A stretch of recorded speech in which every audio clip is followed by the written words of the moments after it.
নির্যাতিত মানুষের প্রতিনিধি, নির্যাতিত মানুষের অভিভাবক হচ্ছে জনাব তারেক রহমান। বাংলাদেশের রাজনীতিতে আর কোনো বেয়াদবের সৃষ্টি হতে দেওয়া যাবে। মায়া উপেক্ষা করে তাজা বুলেটকে তিনি বুকে পেতে নিয়েছিল। আমাদের জুলাইয়ের কিছু ভিডিও চিত্র আপনারা দেখেছেন।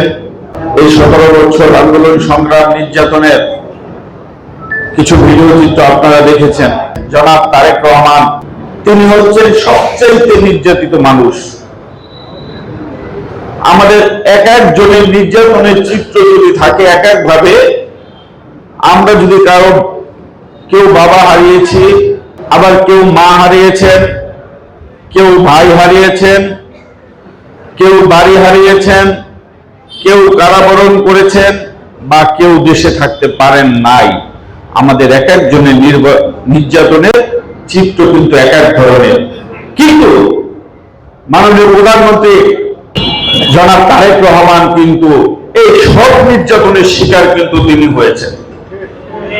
সেই জন্যই আমি বলি, নির্যাতিত মানুষের প্রতিনিধি, নির্যাতিত মানুষের অভিভাবক হচ্ছে জনাব তারেক রহমান।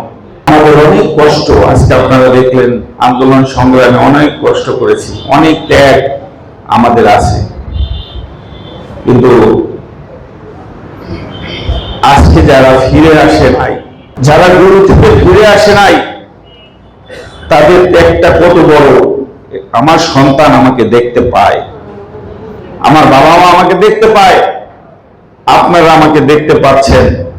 আজকে যিনি ফেরত আসেন না, ইলিয়াস আলী চৌধুরী আলম, সাদুল ইসলাম সুমন, জাকির, আমাদের এরকম যারা ঘুম থেকে ফেরত আসেন নাই, তাদের পরিবারগুলোর কথা একবার একটু চিন্তা করেন। তাদের ত্যাগটা কত বড়।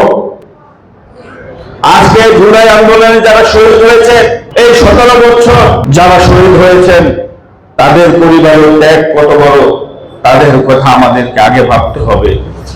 এই 17 বছরে যে নির্যাতিত মানুষগুলো আজকে তাদের জীবন জীবিকা এবং তাদের মানসিক অবস্থার পরিবর্তনের জন্য আমাদের কাজ করতে হবে। সেই কারণে মাননীয় প্রধানমন্ত্রী আজকে আমরা যদি 8 ঘন্টা পরিশ্রম করি, তিনি কিন্তু 16 ঘন্টায় দেশের জন্য, দেশের মানুষের জন্য পরিশ্রম করে যাচ্ছেন। এই জুলাই আন্দোলনের যারা শহীদ হয়েছেন, আজকে এই 16 জুলাই আবু সাঈদ তার জীবনের মায়া উপেক্ষা করে তাজা বুলেটকে তিনি বুকে পেতে নিয়েছিল। সেই বীরদেরকে আমরা স্মরণে রাখতে চাই। যারা দেশকে ভালোবাসে, দেশের জন্য জীবন দিয়েছেন, সেই বীরদের আমরা সম্মান জানাতে চাই। সেই পরিবারগুলো পাশে আমরা থাকতে চাই। কোন কোন নেতা আছেন যাদের মুখের ভাষায়, যাদের বক্তব্যে এই জুলাইকে প্রশ্নবিদ্ধ করছেন। আমি আজকের এই আবু সাঈদের রক্তের প্রতি শ্রদ্ধা জানিয়ে বলতে চাই, জুলাইকে কখনোই বিতর্কিত করা যাবে না।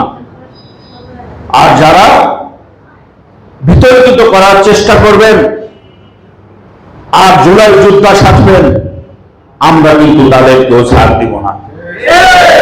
বাংলাদেশের রাজনীতিতে আর কোনো বেয়াদবের সৃষ্টি হতে দেওয়া যাবে না।